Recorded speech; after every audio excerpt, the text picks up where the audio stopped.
पहले उसका नाम शुद्ध था, बोध आया, यानी ज्ञान का आविष्कार हुआ, बोध आया। अगर हिंदू धर्म से होते तो हमें तकलीफ इतनी ज्यादा नहीं होती, लेकिन हिंदू धर्म कहकर केवल 5 के 5 पुजारी एक ही जाति के हो जाते हैं। और ये 1949 से लगाकर अभी तक चल रहा है। तो जो सोसाइटी है महाबोधि महाविहार की, उस बोधि महाविहार में 9 सदस्यों में से जो तथाकथित बौद्ध भिक्षु भी हैं, ज्यादातर बौद्ध भिक्षु भी आरएसएस और ब्राह्मण ही है। अगर सरकार नहीं सौंपती है, सरकार इस पर ध्यान नहीं देती है, तो हम 9 अप्रैल के दिन हम इस देश के अंदर जेल भरो आंदोलन करेंगे।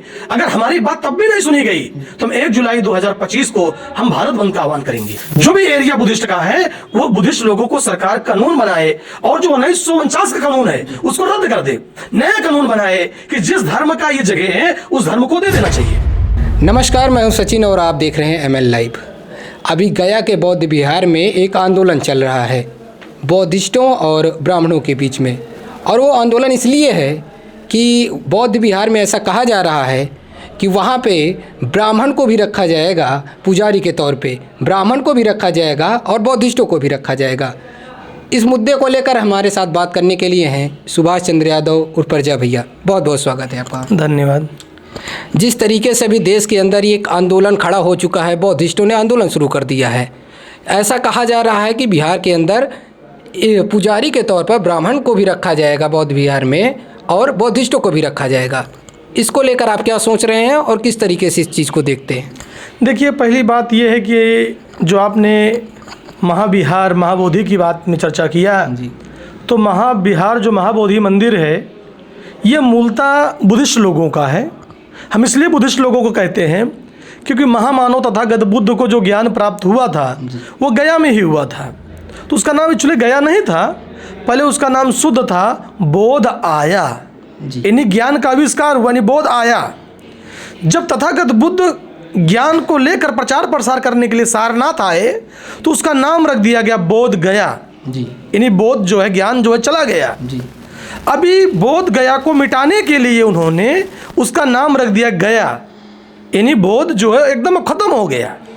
यानी खत्म करने के षड्यंत्र में जो महाबोधि महाविहार मंदिर है, यानी बिहार है, उस बिहार को देश आज़ाद होने के तुरंत बाद इस देश के जो पहले प्रधानमंत्री बने पंडित जवाहरलाल नेहरू, जो जाति के ब्राह्मण थे, उन्होंने टेम्पल एक्ट 1949 में बनाया और एक 9 सदस्यों की टीम बनाई गई।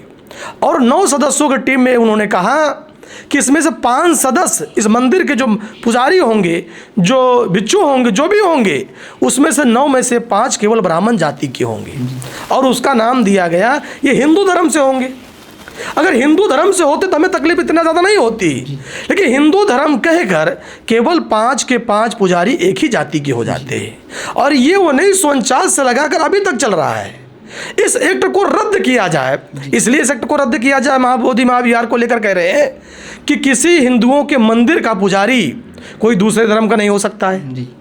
मस्जिदों का कोई इमाम या कोई ऐसा धार्मिक गुरु कोई नॉन मुसलमान नहीं हो सकता है। ईसाइयों के चर्च में कोई भी ईसाई मिशनरियों में कोई बड़े पद पर है या छोटे पद पर है, वो ईसाई धर्म के अलावा कोई दूसरे धर्म का आदमी नहीं जा सकता है। इसी तरीके से हर धर्मों की अपनी मान्यता है कि मेरे धर्म का धार्मिक गुरु हो या कोई भी बड़ा पद का आदमी हो, वो उसी धर्म का होता है। तो जाहिर सी बात है कि बौद्धों के बड़ा सबसे जो इंटरनेशनल लेवल का बौद्ध विहार है, उसका सबसे जो बड़ा पुजारी होना चाहिए या जो भी होना चाहिए वो बुद्धिस्ट ही होना चाहिए। ये हमारी मांग है कि हमारे जो 9 सदस्य टीम है उसमें से 9 के 9 बुद्धिस्ट रख दिए जाए, हमारी समस्या का समाधान हो जाएगा। लेकिन वो रखना नहीं चाहते हैं, बल्कि ये भी पता चला कि जो सोसाइटी है महाबोधि महाविहार की, उस बोधि महाविहार में 9 सदस्यों में से जो तथाकथित बौद्ध भिक्षु भी हैं, ज़्यादातर बौद्ध भिक्षु भी आरएसएस और ब्राह्मण ही हैं। क्योंकि उसमें से एक बौद्ध भिक्षु जो था, जो ऊंची जाति का था, जब राम मंदिर बन रहा था तो बोध गया से उन्होंने राम मंदिर के लिए मिट्टी भेजा था। इससे सिद्ध होता है कि वो आरएसएस से जुड़ा व्यक्ति है। ऐसे लोगों को वहाँ से बर्खास्त किया जाए और टेम्पल एक्ट नया बनाया जाए। क्या लग रहा है कब तक ये आंदोलन चल सकता है? जिस तरीके से प्रतिदिन वहाँ पे लोग इकट्ठा होते जा रहे हैं, कब तक ये आंदोलन चल सकता है? देखिए, ये आंदोलन सबसे पहले इस देश के अंदर धम्मपाल जी ने शुरू किया था और बीच में आंदोलन को बंद हो गया। लेकिन अब इस आंदोलन को इतना टेकअप माननीय वामन मेश्राम साहब जिनका देश के लगभग सभी राज्यों में, सभी जिलों में, सभी तहसीलों में उनका एक बड़ा नेटवर्क है। अभी इस आंदोलन का नेतृत्व वामन मेश्राम जी कर रहे हैं और उन्होंने देश के अंदर आह्वान किया है कि हम 9 अप्रैल के दिन हम इस देश के अंदर जेल भरो आंदोलन करेंगे। इन्हीं जेल भरो आंदोलन इस बात का होगा कि जो मंदिर बुद्धिस्ट टेम्पल है, यानी बौद्ध महाविहार है, उसको बुद्धिस्टों को सौंप दिया जाए। अगर सरकार नहीं सौंपती है, सरकार इस पर ध्यान नहीं देती है, तो हम 9 अप्रैल के दिन हम इस देश के अंदर जेल भरो आंदोलन करेंगे। अगर हमारी बात तब भी नहीं सुनी गई तो हम 1 जुलाई 2025 को हम भारत बंद का आह्वान करेंगे। यानी बड़ी कार्रवाई, राष्ट्रीय और अंतर्राष्ट्रीय स्तर की कार्रवाई होगी। और अब की बार बौद्ध एक अहिंसा के जो पुजारी है, अहिंसा को मानने वाले हैं, मानव को मानने वाले हैं, मानव धर्म को मानने वाले हैं, उनको ईमानदारी से वर्तमान सरकार बाइज्जत उनको दे देना चाहिए। किस तरीके के समाधान की उम्मीद कर रहे हैं कि जिससे ये आंदोलन समाप्त हो सके? देखिए, हम इस देश के करुणा के महासागर तथागत बुद्ध, जिन्होंने कभी फरसा नहीं उठाया, कुल्हाड़ी नहीं उठाया, बल्कि उनके इतने विचार लोगों को ओतप्रोत कर देते हैं। ये दुनिया, भारत जो है, दुनिया में भारत जो है, ये अशोक और बुद्ध के नाम से जाना जाता है। जो लोग आज बुद्धिस्टों के बौद्ध विहार को कब्जा करा रहे हैं, वो लोग जब दुनिया में जाते हैं तो बुद्ध का नाम लेते हैं। तो उनको ईमानदारी से चाहिए कि जो बौद्ध विहार है, महाविहार है, जो बोध गया जहाँ पर बुद्ध ने ज्ञान प्राप्ति किया, जो भी एरिया बुद्धिस्ट का है, वो बुद्धिस्ट लोगों को सरकार कानून बनाए और जो 1949 का कानून है उसको रद्द कर दे, नया कानून बनाए कि जिस धर्म का ये जगह है उस धर्म को दे देना चाहिए। लेकिन सरकार, उसका एक षड्यंत्र है, कभी वो मुसलमानों को हमसे लड़ाती है, कभी सिखों को हमसे लड़ाती है, कभी ईसाइयों से हमसे लड़ाती है। लेकिन उनका काम है कि समय समय पर हर धर्मों को पीटना। आज वो बुद्धिस्ट लोगों को पीट रहे हैं, लेकिन अगर सभी धर्मों के लोगों को मैं आह्वान करूंगा, सभी धर्मों के लोग अगर इकट्ठा हो जाएं तो जो हमको पीट रहे हैं हम उनको सख्ती के साथ उनको हम रोक देंगे गलत काम करने से लिए। इन गलत काम से रोकने का मतलब यह है कि जो भी संस्थाएं बुद्धिस्ट लोगों की है उनको दे देना चाहिए, ताकि बुद्ध का नाम गौरवान्वित नाम है, बुद्ध का नाम दुनिया में लिया जाता है और बुद्ध दुनिया में जाने जाते हैं। इतने महाकारुणिक की जगह पर आज चंद मुट्ठी भर जो इस मुल्क के रहने वाले नहीं हैं, उन्होंने कब्जा कर लिया है। अभी आप देख रहे होंगे कि सोशल मीडिया से लेकर अखबारों में ऐसी खबर आ रही है कि बहुत सारे ऐसे जगह पे हैं जहाँ के बुद्ध की मूर्तियाँ मिल रही हैं। इसको लेकर आप क्या कहना चाहेंगे? ऐसा कहा जा रहा है कि वहाँ पे परिवर्तन कर दिया गया, बौद्ध का जो है मूर्ति थी उसको इन्होंने हिंदू की तरह बना दिया है, उसका पूजा पाठ करवाने का तरीका बदल दिया है, उनका क्या कहते हैं, उनका ऐसा वेशभूषा बना दिया है कि अब वो बुद्ध नहीं रह गए हैं। देखिए, जो ख़ास तौर पर इस देश में आर्य लोग हैं, जिनको हम ब्राह्मण भी कहते हैं, उनका एक षड्यंत्र हमेशा रहता है कि बुद्धिज़्म को पहले उन्होंने 4 पार्ट में भी डिवाइड किया, हीनयान, महायान, तंत्रयान और वज्रयान।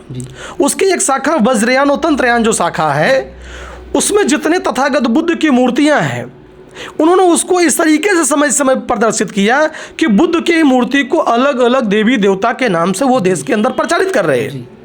बल्कि हम अभी थोड़ी देर पहले नेपाल गए थे।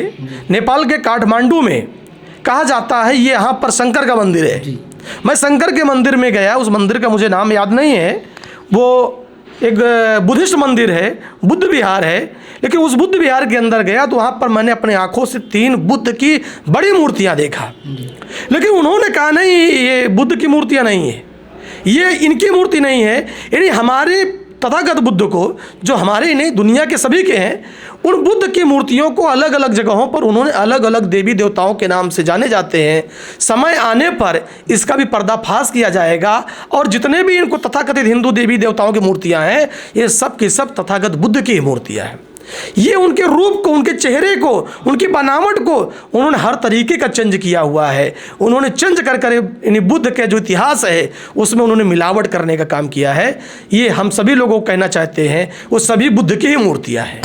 एक अंतिम सवाल, चैनल को देखने वाले लोगों के लिए क्या संदेश देना चाहेंगे? हम चैनल के सभी लोगों से, देखने वाले सभी लोगों से निवेदन करेंगे कि जो बिहार के अंदर जो बोध गया है, जो वहाँ पर सबसे बड़ा विहार है बोध गया में, उसके जो मुक्ति का आंदोलन चल रहा है, आप सभी लोग जहाँ पर भी हैं अपने ज़िले में, तहसील में, ब्लॉक में, आप लोगों को जगाइए और बताइए कि इस देश के अंदर जो बुद्धिस्ट जो हमारा एक बड़ा प्लेस है उसको खास तौर ब्राह्मण जाति जो ऊंचे जाति के लोग हैं उन्होंने कब्जा कर लिया है, उसके हटाने के लिए और जो बुद्ध ने समता, स्वतंत्रता, बंधुत्व और न्याय पर आधारित समाज और राष्ट्र का निर्माण करने के लिए उन्होंने अपने जीवन भर प्रवचन देते रहे, उनके आप अनुयायी बनेंगे।